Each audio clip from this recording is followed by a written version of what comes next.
name's Tyrean Heru Lewis. I'm the executive director of Heru Urban Farming. This is actually called Confluence Farms. I'm one of the tenants here at this location. This is a 240-acre property. We grow on probably about 13 acres of it. So we grow for the zoo, Operation Food Search, City Greens, local harvest. Sometimes we're at Ferguson Farmers Market. And we do a lot of giveaways as well, doing tragedy and things of that nature. Especially the tornado that hit, we helped out, boots on the ground for that. These two beds was the first beds that was created here at this location. And they've been cover cropping the whole time. And you can see how rich the soil is too. You can tell the difference. The rest of the plots are good, but you can tell that these were the first ones established. Cover crop is good for pest management, it's good for soil structure, it's good to feed the soil, also suppressing weeds. Cover crop helps all those things. I believe the soil should never be bare. And if it is bare, weeds gonna get in there. So it's up to us to decide what's gonna be in that empty space, I believe. And it's good to have a cover crop in that space. I do have an example of cover crops behind us, and I did different methods. For the example, if you turn around, you might see it might be a little patchy up here, and then it might be more flush in these beds back there. There's a reason why I look like that. We use it two different ways. Up top, we took it, we spread it out, we just raked it and try to make it smooth as possible. We just hand raked it. And then down here, we actually put the seeds in first, then we used a Heru BCS and we went through it and it looked like it did it more evenly. So you want the biomass, right? To be in there, and you want to like muck it up, if that makes sense, because you want to be too clean for the pests. So over time, they want something to eat. So you make it where they can't eat anything or come in and want to lay no eggs or anything, it'd be a less chance for them to do that. For example, overwintering, we use crimson, and we use vetch, and we use oats. So, the oats is good for the soil structure, to keep the soil together, and the nitrogen comes from the crimson. Right, but it's also a chop and drop, and I'll get to that too. Okay. It's also like a chop and drop too. When do you do that? Like 2 to 4 weeks before you want to plant in the spring. And then you can just like pull it back and put it back and put in your walkways. We put in our walkways so it'd be weed suppression. That's how the weed suppression go. And then you can move to the side and plant that. Yeah. And then you got your mulch at the bottom from the chop and drop, which is the crimson. We don't do too much summer cover cropping here because we always using it. But my favorite summer is sorghum. We like sorghum, using it for that. And buckwheat is another one that we like to use then, but we usually growing in the summer. So we don't do the cover crop then. So my go-to that I like doing overwintering, one I'm lack of right now, that's vetch. Now vetch could be cool, but also that could be invasive too, right? But I like using vetch, oats, and crimson. Those my three I put together. When I'm using it. The oats is for soil structure, keeping everything together. When you cutting it, it's good for weed suppression because it's a grass, it's a tall grass. With crimson, that's a nitrogen fixer. That's actually cool for two things. That's a chop and drop, so it'll stay down. What I mean by that is you don't have to cover that. You can just chop that and let that be. Right, it's gonna decompose and get into your soil and help out like that. And that's good for the weed suppression and for the pests as well. But also, that'll grow low first in the overwintering phase.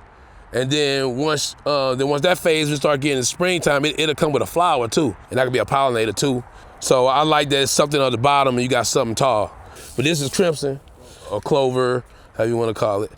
And this is oat, so yeah. This is a watermelon patch, right? This is where my watermelon's at this year. I usually be over there, but I flip it. I change it every year, right? I can go as long as 2 years, but I just change it every year. Usually when I do watermelon, it be so many, like when they get to growing, and as long as they get a certain size, then weeds take over. It's kind of hard to get in there and weed wide up. Sometimes I might tarp it up and then do the watermelon, but then I have to untarp it so I can do what I'm doing now. So I didn't feel like doing that, so I just let it do its thing. First, you want to clear your way because you gotta put seeds there so you can have debris there. So we all raked this to the side already. Now this is gonna be probably the second year, yeah. But they've been doing it up there for probably 5 years. This soil is loose, yeah, but it still don't look like it look up there. That's actually black, and this is getting there. You can see it's trying to go there, but yeah. And you can see the little leaf mulch that's mixed in. When I first was on this property, we did the rows straight across. Then I remember my voice in my head say, you need to go look at that when it rained. So we had a big rain, I came here and looked at it, and I saw I had a little pond, a little pool to me. I was like, man, that's not gonna work. So I made the beds come at a slant, right? So now I got a slant, got the walking paths, and it's gonna roll down here. I think most of the topsoil and stuff too was running down here. So I think the quality is better down here than up there, but it's not too far off, but you can tell the difference. So I said, okay, cover crop can help that too, right? You want to get that soil structure together, prevent erosion. But I noticed a difference this year I didn't have as bad as in previous years. And also with your cover crop too, you putting the tall grasses in the walking paths, so that's soaking up some of the water as well. So all that is benefiting this plot right here. Probably do 2 to 1 on the oats and the crimson. It all depends. So I'll do 1/2 of that, a little bit of that. No science to it, just mixing in different levels. Put a lot of that in there.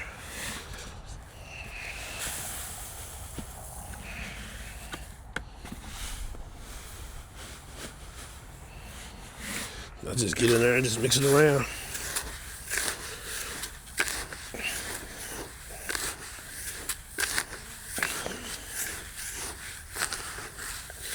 That's basically what I'm doing, just mixing it around. And basically, I just try myself and just try to get evenly around. I don't do nothing. There's no like brain surgery with it. I just walk it down and try to broadcast it a certain way.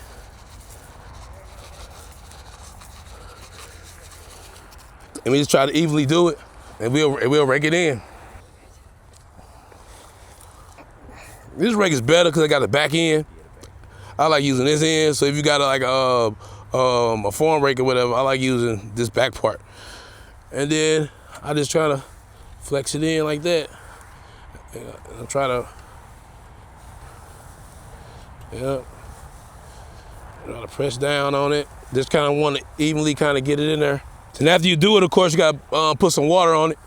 Also, cover crop could be, like I say, food as well. Like oats is for you, that's food. Daikon radishes, that's good for loosening up the soil too. Even carrots good for, that's food, but that's still good for making it loose. For example, if I'm harvesting anything, if I say bok choy, I cut it from the top. I don't pull it out from the roots. I let the roots stay in there, because that's good for the soil too. And then also with the cover crop, like we use horse manure. We got that. There's a lot of places if you got access to go pick it up. Usually I go out to Collinsville, the guy out there.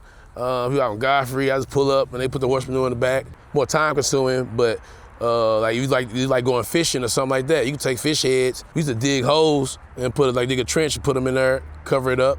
Or you go get some fish and put water in it and let it sit for like 24 hours or something like that. And you can use a liquid from that. You can strain it, and then that's fish emulsion too. You can do it like that too. We'll put this in, it'll grow. I say around March. Yeah, around March, before we put in our summer crops or whatever, we'll chop it. If it's late March, April, you could be as late as April if you want to, but March, we'll chop our oats or whatever. Or might have rye. We don't have rye this year, but we'll chop that down. We'll cover it with a tarp, a silage tarp. Probably wait 2 to 3 weeks. We'll pull it back. We take our rake. We'll rake the grasses and the walking paths, and then the mulch we got on the ground from the crimson or the vetch. We'll just move that to the side and plant right in it. That early weed attack, you ain't not gonna get that first attack. Sometimes you put something in, like, damn, they're gonna beat me to my food. Yeah, so, that's like a race for it, right? So, race for the nutrients, let's get it. With that initial, it'll keep that initial down. You still gonna get weeds, but it's gonna be less, right? The weeds gonna come, but it's not gonna come initially when you try to beat it, right? So, yeah, it's like a race. I know spraying stuff might be easier. I get it, but when you take a quality hit, well, like I said, as above, so below, as then, so without. So you gotta take care of yourself.